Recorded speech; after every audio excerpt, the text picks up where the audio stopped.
Welcome to the Tech Egg. Don't get scrambled. Enjoy the video. You begin by confirming essentials. Your iPhone is updated, Wi-Fi is active, Bluetooth on, and the Series 4 is charging with at least 50%. Once done, open the Watch app on your iPhone, tap General, then Software Update. Tap Download and Install and enter your iPhone passcode if prompted. You do this now because the phone handles the heavy lifting, downloads, and verifies the update.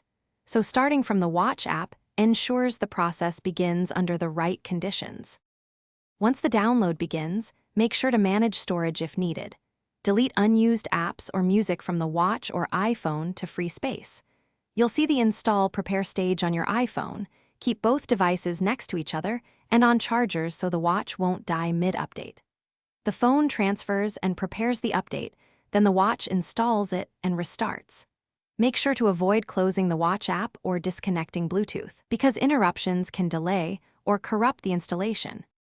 You finish by verifying the new Watch OS version in the Watch app under General right arrow about and letting the Watch complete its restart. Apps may re-optimize for several minutes. If something goes wrong, first try a force restart by holding the side button and digital crown until the Apple logo appears. This resolves many hangs. If the Watch still won't update, unpair it in the Watch app, then repair and restore from backup. That removes corrupted state and lets you install cleanly. Thanks for watching. Consider subscribing if I helped unscramble your problems.